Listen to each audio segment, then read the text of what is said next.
All right, let's dig deeper on all this by bringing in retired two-star Marine Corps General Arnold Punaro. He's also the CEO of the Punaro Group. General, great to have you with us. The Strait of Hormuz, really for Americans and their wallets, really is topic number one here. The president saying that he's trying to get customers of Persian Gulf countries and their oil to join in the fight to keep the Straits of Hormuz open. He put this out on Trump Truth Social. He said the countries of the world that receive oil through the Hormuz Strait must take care of that passage, and we will help a lot. The U.S. will also coordinate with those countries so that everything goes quickly, smoothly, and well. This should have always been a team effort, and now it will be. It will bring the world together toward harmony, security, and everlasting peace. The U.S. military so far has been reluctant to begin escorting ships through the strait, knowing that they're probably still vulnerable to some degree to Iranian attack. How could a coalition help keep that strait open?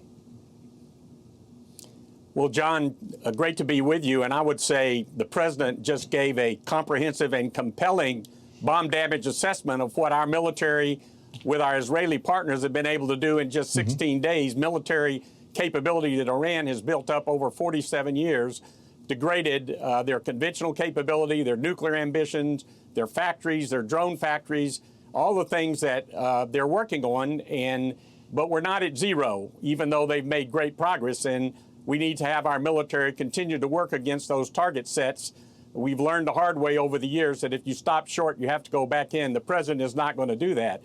But he was very right when he also talked in that same press conference about being cautious about the Straits of Hormuz. And he talked about what one mine can do. And we have experience in the first Gulf War when a $25 World War II mine disabled one of our most capable nuclear-powered destroyers of $2 billion and did about $1 billion worth of damage. And so right now we're going to have to be a little patient and, frankly, a little bit of a sacrifice at the pump for a brief period to keep Iran from using a nuclear weapon, as the president said they would against Israel. They'd also launch one in lower Manhattan and kill close to 1 million people, the same thing in the nation's capital, and that would drive our country into an economic depression worse than the Great Depression. And so the economics here are compelling to be able to reduce this threat that Iran has, particularly on the nuclear front. So our military is doing a superb job, but they're not done yet.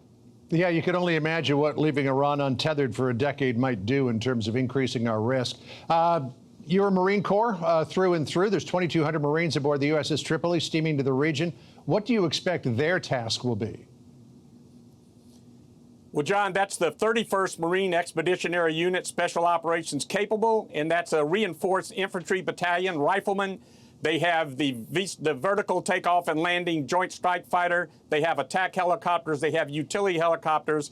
And they're trained, and they train for months and months and months for these deployments on a 3-ship amphibious ready group, and they can operate from the sea, logistical support for up to 2 weeks independently. They can do direct action. They can seize things. They can do in extremis hostage rescue if we have to bring people out.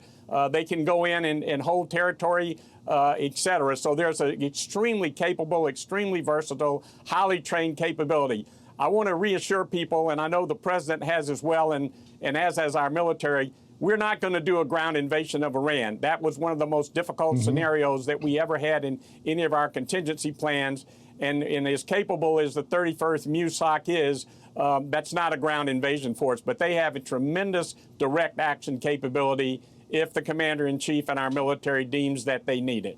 Yep. Also, a lot of talk about whether the president might eventually send the Marines in to take control of Karg Island, which would really put the squeeze on Iran in terms of their oil exports. General, good to talk with you. Thanks for kicking us off today. Appreciate it. Right. Anytime. Thank you. Be sure to like and subscribe for all the Fox News latest on YouTube and catch full shows streaming now on Fox One.